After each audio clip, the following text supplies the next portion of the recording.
বিসমিল্লাহ, আসসালামু আলাইকুম। আজ আমি রান্না করব পোচা পেপলির চচ্চড়ি। এই যে দেখুন, এটা আছে পোচা। এটাকে লেসকে অনেকে পোচাও বলে, তাই আমি আজকে এটাকে পোচা বললাম। এখানে পেপলি শাক রেখেছি। ঝাল পেঁয়াজটা ভাজা হয়ে গিয়েছে, এখন আমি এটা পানি দিয়ে দিব। মাছটা আমি গতকাল মশলা দিয়ে জাল করে রেখেছিলাম, এই কারণে এখন আর আমি কষালাম না, যেহেতু ইলিশ মাছ তো। তা আমি এটা শাকটা কমে গেলে তখন দিয়ে দিব।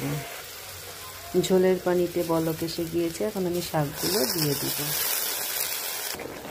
শাকটা ঢেকে দেওয়াতে অনেকটা কমে গেছে, আমি এখন জাল দিয়ে সেই পোচাগুলো দিয়ে দেব।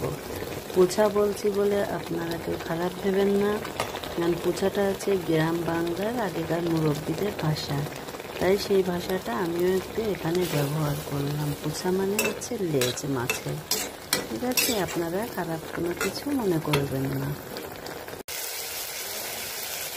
আমার তরকারিটা দেখেন পুড়া পুড়া এবং আছে তেল ফুটে উঠেছে। এখন আমি এতে দিয়ে দেব দুটো লেবুর পাতা, স্বাদ ও ঘ্রাণের জন্য খুব সুন্দর এবং মজা লাগবে।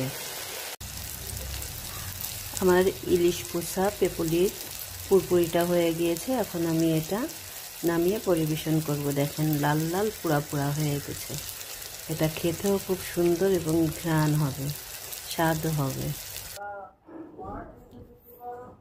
দেখেন আমার তরকারিটা নামিয়েছি, কত সুন্দর পোড়া পোড়া পুরপুরি হয়েছে। চাইলে আপনারাও এভাবে খেয়ে দেখতে পারেন, খুব সুন্দর এবং মজা লাগবে, লেবু লেবু ঘ্রাণও বেরোবে। আজকের ভিডিও এই পর্যন্ত। আল্লাহ হাফেজ।